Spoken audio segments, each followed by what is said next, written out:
Thank you, Minhas. So I was born in Dallas, and it took me 20 years before I came to Bangladesh, and then another 6 years before I met finally another Minhas. And it's been an absolute pleasure. So let me back up. So real quick, despite being born in being born in Dallas, my parents are from Bangladesh. And so growing up every summer I'd come to Dhaka, and natural as to most expat kids, I would be constrained to the air-conditioned apartments in Dhaka or in Chittagong, which is where my family's originally from. But in 2011, after I graduated, I was lucky enough to go on a Fulbright to actually understand this water crisis, particularly the arsenic issue, that impacts today 20 million people. And thanks to, in fact, donor-driven initiatives, I was able to see that despite millions of dollars being spent, this arsenic problem continued to persist. And so pre-spring, from 2014 through 2016, we were able to raise, as a for-profit social enterprise, grants. It's the same story that you'll probably hear from most social enterprises. A grant-based financing strategy to try and get to positive unit economics. The issue, however, was that as a company, we had a franchise business model. We would have our patented technology that can remove arsenic and iron from the drinking water. We would help spur entrepreneurs. We would build businesses selling safe water in communities, and we would take a percentage of their sales so that we could sustain as a business. So between 2014 and 2016, we tried that.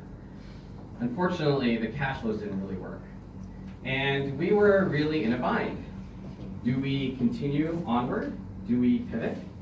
See, in India, we have a similar business model, but there the government is very much involved in financing the capital expenditures around water assets.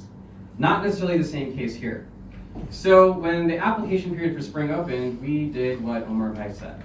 We highlighted the bright spots. And we said, this is the vision for scale. We tried with 10 entrepreneurs during the winter season. Their sales did by 40%. We weren't able to recover the money. We'll try different ways. And I assumed spring would be just like all the other donor-funded accelerators and grants that we received. And then came boot camp. So boot camp is 2 weeks where, as an entrepreneur, you are put through the ringer. And you are versed in what's called human-centered design. And what we said is, okay, we have these entrepreneurs, 10 of them, all over Shapkira, Marikganj, Faridpur, all the way up to Meherpur. They're trying to build a business, but their utilization rates are really low. They're only at 40%. But if they can get to 60%, then they're going to be cash flow positive.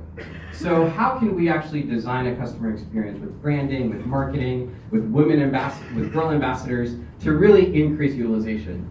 And the technical assistance from Fuse Project, who's a San Francisco-based design firm, was fantastic.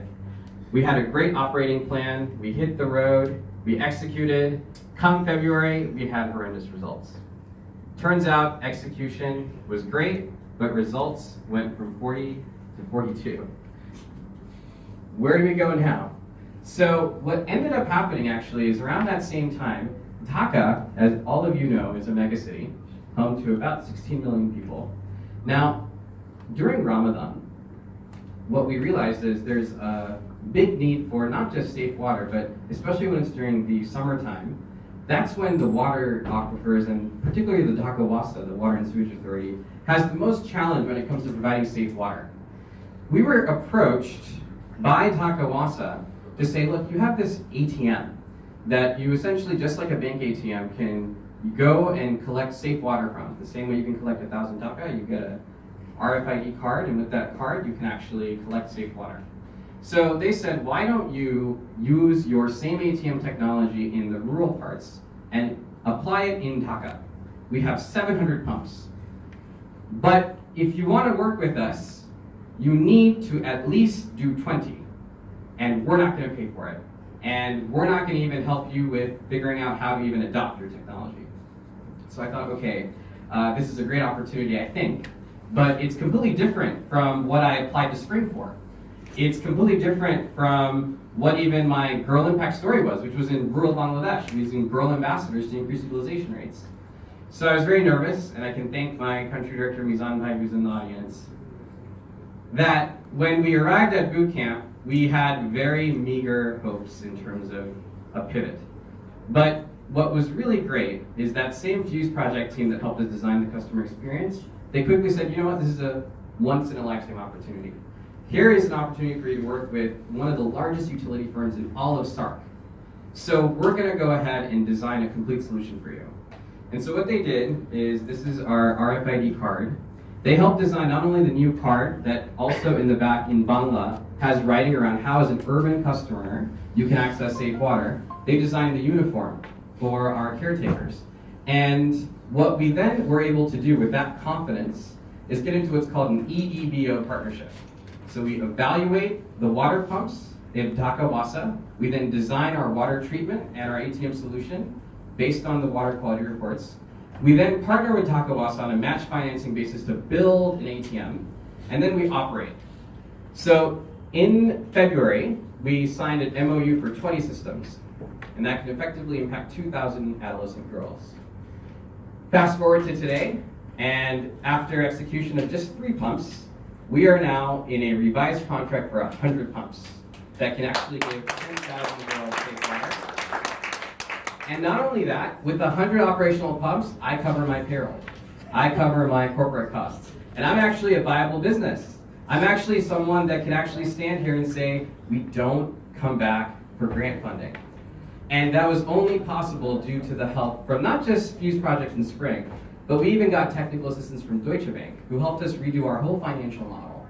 We got help from the investment director at Spring, who opened up her whole network all across India and Bangladesh to connect us with high net worth individuals, angel investors, and more importantly, customers who would be interested in our product. And what I can actually tell you, genuinely, is that Spring is the gift that keeps giving. Because yesterday, we had our end of cohort workshop. But it wasn't a completion of your cohort, give me your final adolescent girls covered and we'll say bye and let's see how we can grow our businesses. It's actually, what is your scaling journey? And how can I help you beyond these 9 months to continue to grow? And that is the family that you're going to be a part of. So to everyone, I would say it is a once-in-a-lifetime opportunity, because you will actually be able to, in very true words, be part of a continuing community that not just looks at grants, but helps you, even when it matters most, get that minimum order to finally play with the big boys. So thank you, and I will forever be grateful for all the help that Spring has given me. And you are a big boy now. Thank you so much, Minas, Maya, and also Team Nickwell, particularly Nizam next year. So I believe both Team My Social and Team Nickwell will be